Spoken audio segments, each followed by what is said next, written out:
All right, let's go. Number 10. A reason to go. The problem before the problems. Before we talk about engines and radiation shields and food systems, we need to talk about the thing nobody discusses first. Why would anyone actually go? The nearest star system is Alpha Centauri, 4.37 light-years away. At the fastest speed any human-made object has ever traveled, Voyager 1 at about 17 kilometers per second, it would take roughly 73,000 years to get there. 73,000 years ago, modern humans had just arrived in Europe. The entirety of recorded human history, every civilization, every war, every invention, fits inside a fraction of that travel time. So the question is not just engineering, it is motivation. What drives a civilization to commit resources on a scale that dwarfs anything ever attempted for a payoff that arrives tens of thousands of years later at conventional speeds, or generations later even with the most optimistic propulsion concepts? The answer, history suggests, is survival. Not curiosity, not exploration. Survival. Every major human migration in history was driven by necessity: climate change, resource depletion, conflict, population pressure. The civilizations that sent people across oceans were not doing it for adventure. They were doing it because staying was no longer viable. An interstellar mission will almost certainly be motivated by the same thing, not the romance of exploration, the cold logic of species preservation. That is the foundation everything else gets built on. Number 9. Propulsion that actually works. The engine problem is civilizational scale. Chemical rockets got us to the moon. They will never get us to another star, not in any time frame that matters. At chemical rocket speeds, an interstellar journey takes millions of years. That is not a rounding error. That is a categorically different problem. The propulsion concepts that could actually work, all of them, require either technology we don't have yet or energy sources we cannot currently produce at the required scale. Nuclear pulse propulsion, Project Orion, proposed detonating nuclear bombs behind a spacecraft to drive it forward. The physics works. The math produces journey times to Alpha Centauri of roughly 130 years at 3.3% the speed of light. That is within a human generational time frame. The problem is the Partial Nuclear Test Treaty of 1963 and the sheer number of nuclear devices required, thousands of them. Fusion drives, using controlled fusion for continuous thrust, could potentially reach 10% the speed of light, journey time around 40 years. We do not yet have controlled fusion working at any scale on Earth. The first commercial fusion reactor is still years away. Laser sail propulsion, the breakthrough starshot concept, proposes using an Earth-based laser array to push a tiny spacecraft to 20% the speed of light, journey time around 20 years. The laser array required would need to produce more power than the entire current global electricity output. The sail material does not yet exist. The pointing precision required to maintain the beam over interstellar distances has never been demonstrated. Every propulsion concept that works fast enough requires either energy at civilizational scale or technology that does not yet exist. Pick your poison. The journey time determines everything else on this list. Number 8. Radiation shielding. The universe is trying to cook you. Inside the solar system, Earth's magnetic field and the sun's own magnetic influence, the heliosphere, provide significant protection against galactic cosmic rays. Interstellar space has neither. Galactic cosmic rays are high-energy particles, primarily protons, accelerated to near light speed by supernova explosions and other violent events across the galaxy. They penetrate almost everything. Dense materials stop low-energy particles but actually make high-energy cosmic rays worse. The primary particle hits the shield and produces a shower of secondary particles that can be more damaging than the original. The radiation environment in interstellar space would deliver doses to unshielded humans that would cause fatal cancer within months. There is no perfect shield. The best current approaches involve hydrogen-rich materials, polyethylene, water, which absorb cosmic rays more efficiently than metals. Magnetic shielding, generating an artificial magnetic field around the spacecraft, has been proposed and studied. It works in principle, but the power requirements for a field strong enough to deflect high-energy cosmic rays are enormous. Active pharmaceutical countermeasures, drugs that reduce radiation sensitivity, exist in early form. NASA has been developing them for Mars missions. The realistic solution for an interstellar mission is probably a combination of passive shielding, optimized geometry, and pharmacological protection. No single solution is sufficient. And this says nothing about solar particle events during the departure phase or the intense radiation environment around certain target stars upon arrival. Radiation is not a problem to be solved. It is a permanent condition to be managed for the entire duration of the mission. Number 7. Closed-loop life support. Every atom has to count. On the International Space Station, supplies arrive regularly from Earth. Food, water, oxygen, resupply missions keep the station running. An interstellar spacecraft cannot be resupplied, ever. Everything the crew needs for the entire journey, potentially multiple generations, must either be carried from the start or produced on board continuously. This requires a closed-loop life support system of a complexity we have never built. Water recycling on the ISS already achieves roughly 90% efficiency, recovering water from urine, humidity condensation, and other sources. For an interstellar mission, that needs to be 99.9 or better. The remaining fraction of loss over decades or centuries adds up catastrophically. Food production in space has been demonstrated at small scale.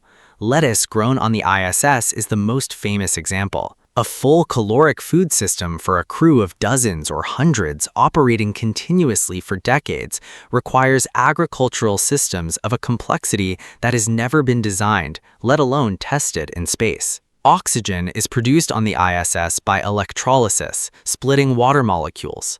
Carbon dioxide is scrubbed from the air chemically. For an interstellar mission, these systems need to run without failure for timescales that dwarf any engineering system ever built. The ISS has been continuously occupied since 2000, 25 years as of 2025. An interstellar mission might require these systems to run for 40 years, or 400, with no external maintenance supply chain. Every atom of carbon, nitrogen, oxygen, hydrogen must cycle and recycle continuously with near-perfect efficiency. A single critical system failure has no external fix. Number 6. Psychological survival. The problem nobody wants to talk about. The engineering problems on this list are genuinely hard. The psychological problem might be harder. Human beings evolved for a specific environment, social groups of 50 to 150 people, access to open spaces, exposure to natural light cycles, seasonal variation, meaningful work that produces visible results, connection to a wider community and civilization. An interstellar spacecraft provides none of those things in their natural form. A closed metal tube, the same faces every day for decades, no news from home. Signals from Earth take years to arrive and years more to respond to. A view of stars that barely changes on human timescales. Complete isolation from the civilization that launched them. The psychological studies that exist on this, Antarctic winter over cruise, submarine deployments, long-duration space missions, all show predictable degradation patterns, interpersonal conflict, depression, cognitive decline, territorial behavior within confined spaces, reduced motivation over time. For a generational ship, one where the original crew ages and dies and their children and grandchildren continue the journey, the psychological challenge deepens. The people who arrive at the destination never chose to go. They were born into the mission. The ethical implications of that alone have occupied philosophers for decades. There is no solved version of this problem. The best approaches involve carefully designed social structures, meaningful work systems, genuine autonomy, and probably pharmaceutical support for mood regulation over long durations. But at some point, you have to acknowledge that humans were not built for this, and then figure out how to do it anyway. Number 5. Communication with Earth, the loneliest signal in history. Radio signals travel at the speed of light. From Alpha Centauri, that means a one-way communication delay of 4.37 years. Ask a question and wait nearly 9 years for an answer. This is not just inconvenient. It fundamentally changes the nature of the mission. Mission control as we know it, real-time guidance from Earth, becomes impossible. Every decision must be made on board.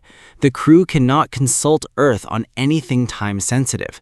They are completely autonomous whether they want to be or not. Cultural continuity becomes a challenge too. Music, literature, art, politics, science, everything happening on Earth is inaccessible in real time. The crew departs from a 2026 civilization, and the next transmission they receive reflects a civilization that has moved on without them for years or decades. By the time they arrive, if the journey takes 40 years, Earth has changed beyond recognition. The institutions that launched them may no longer exist. The political entities that funded the mission may have dissolved. The families of the crew are dead. The signal gets lonelier the further they go. Communication technology in the far future might involve laser-based systems, optical communication, capable of transmitting enormous data rates over interstellar distances. But physics sets the hard limit. Nothing carries information faster than light. The delay is not an engineering problem, it is a geometry problem, and geometry does not negotiate. Number 4. Generational continuity. Passing the mission to people who never signed up. If the journey takes more than a human lifetime, which most realistic propulsion scenarios require, the people who arrive are not the people who left.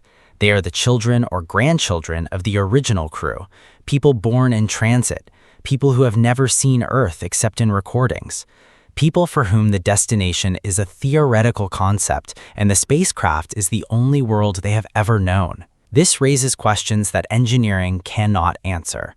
How do you maintain mission cohesion across generations when the second generation never chose the mission? How do you ensure the knowledge required to operate the spacecraft, which requires expertise in dozens of specialized fields, is preserved and transmitted through generations of a small closed population? How do you maintain genetic diversity in a small founding population over multiple generations without catastrophic inbreeding? The genetic problem has specific numbers.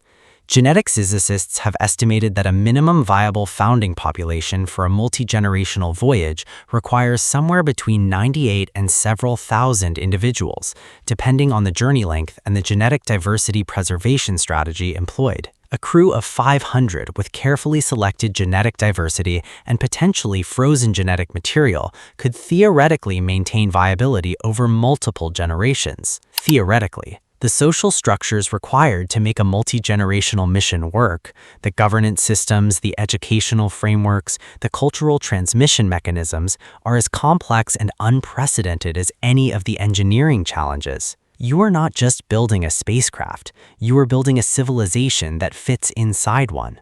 Number 3. Destination knowledge. Arriving somewhere hostile is not an option. Before committing to a journey of decades or centuries, you need to know the destination is viable. This sounds obvious. It is harder than it sounds. We have confirmed planets around Alpha Centauri's component stars. Proxima Centauri b, a rocky planet in the habitable zone of Proxima Centauri, was discovered in 2016.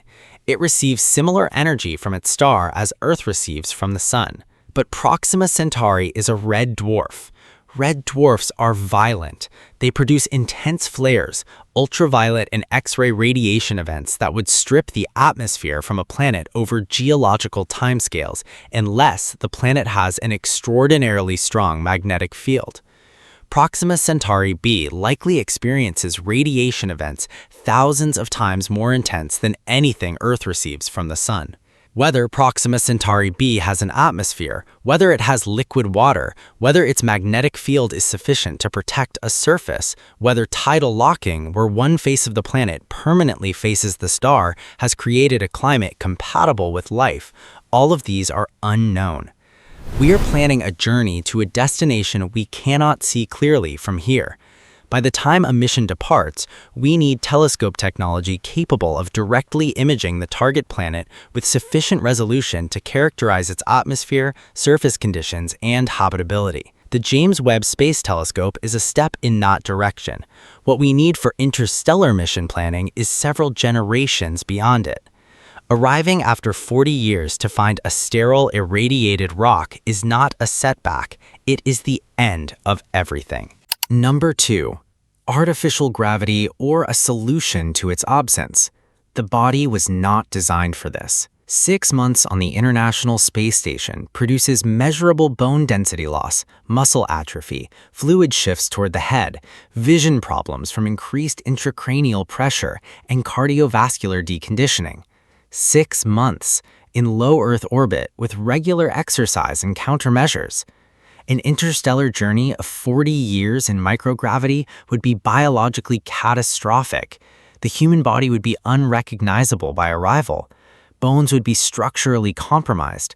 Muscles would be nearly non-functional. The cardiovascular system would be fundamentally altered. The engineering solution is rotation.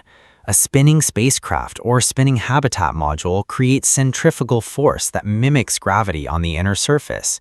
The physics is completely understood. It is the same principle as the O'Neill cylinders discussed in the megastructures context. The challenge is scale and the Coriolis effect. A small rotating habitat spins fast enough that the Coriolis effect, the apparent deflection of moving objects in a rotational reference frame, is perceivable and nauseating. A large rotating habitat spins slowly enough that the Coriolis effect is below the threshold of perception.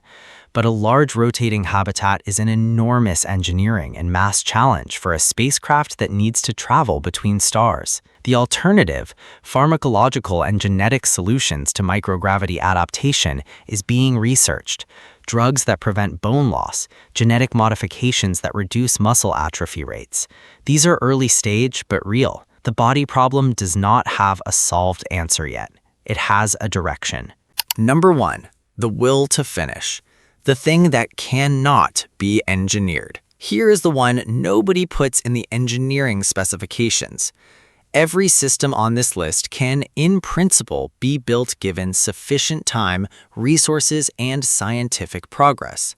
Propulsion, shielding, life support, artificial gravity. All of them are engineering problems with identifiable solution paths. The will to finish is not an engineering problem. A multi-generational mission spanning 40 to 400 years will experience things nobody can predict. Political changes on Earth that withdraw support.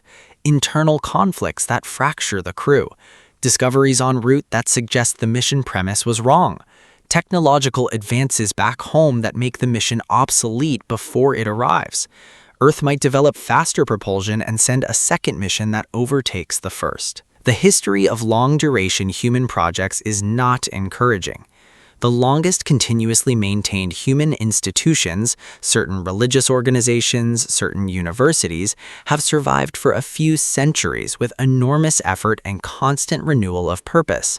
A multi-generational spacecraft mission requires maintaining coherent purpose across generations in a closed system with no external reinforcement. What keeps the great-grandchildren of the original crew flying toward a star they have never seen, toward a planet they have never touched, in a spacecraft that is the only world they have ever known? That is not a fuel problem, not a shielding problem, not a food problem.